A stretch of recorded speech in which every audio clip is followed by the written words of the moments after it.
Pues bueno, vamos a pasar un poquito con lo que es la práctica. Aquí tal cual, como ven, tengo un bote, el cual, bueno, es una cubeta, el cual tengo aquí la resistencia. Esta misma resistencia, el proceso para conectarla de manera, pues por así decirlo, normal o segura, va a ser el siguiente.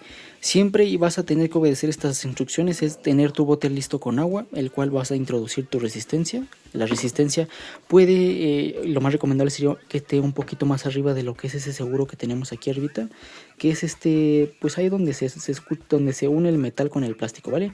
Podemos meterlo un tanto y ahora sí conectarlo. Como te digo, es muy recomendable no utilizar extensiones. En este caso yo lo estoy conectando a lo que es el tomacorriente directamente a la pared. Y en los primeros segundos podremos incluso ver cómo es que la temperatura está afectando al agua. Mira, como ven, ahí está, como que se ven ciertos efectos en el agua, ahí se alcanzan a ver, ¿vale? Así que bueno, esto ya está sirviendo, esto ya está calentando el agua. Ya nada más sería cuestión de tiempo para esperar a que esto se caliente a la temperatura que tú lo desees. Es muy importante que durante todo este proceso en el que se está calentando el agua es de vital importancia estar al pendiente del agua, ¿vale?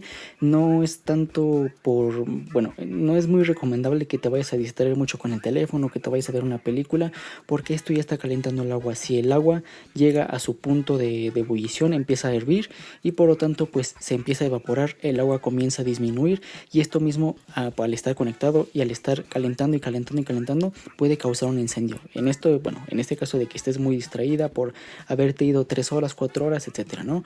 Te recomendaría más o menos checar la temperatura. Ahí te voy a decir más o menos cómo se hace todo esto.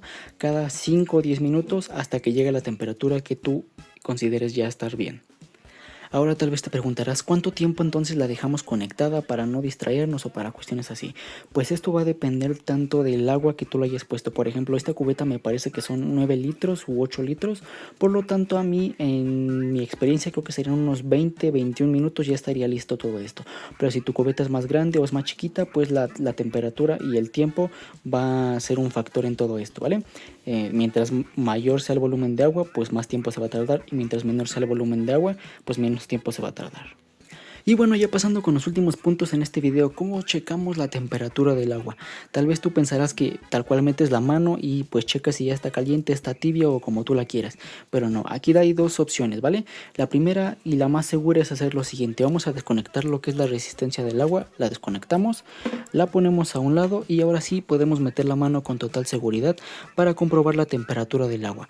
Esta sería como la primera forma. La segunda forma para checar la temperatura del agua, que no es tal cual muy recomendada, pero pues si quieres estarte ahorrando el desconectar y conectar, va a ser la siguiente. Cuando ya haya pasado el tiempo puedes checar con tu mano, con la mano fuera del bote, en la superficie del bote, checar más o menos la temperatura, a ver si está tibia, si está caliente, y pues con esta darte una idea de qué tanto está la temperatura del agua, para ver si ya la puedes utilizar para meterte a bañar o lavar. Y ahora sí, como punto final en este video, supongamos que tu agua ya está caliente, ya la quieres desconectar. ¿Cuál es el proceso de todo esto? Pues esto también es de ley y debes de seguir las instrucciones al pie de la letra, tal cual. Aquí tenemos el bote con agua. Lo principal y el primer punto es desconectar la resistencia de la electricidad y pues esperar unos cuantos segundos. Esperar unos cuantos segundos a que la resistencia se enfríe y ahora sí la podemos sacar. Esto lo podemos como escurrir. La resistencia por obviedad debe de estar un tanto caliente, por lo tanto debes de tener precaución para que esto no te quemes. Lo ponemos en el piso, en alguna mesa donde no vaya a tener algún contacto por accidente con alguna persona, y ahora sí ya podemos hacer uso de lo que es esta agua para meternos a bañar o incluso pues para ponernos a lavar algún utensilio o ropa o lo que tú quieras.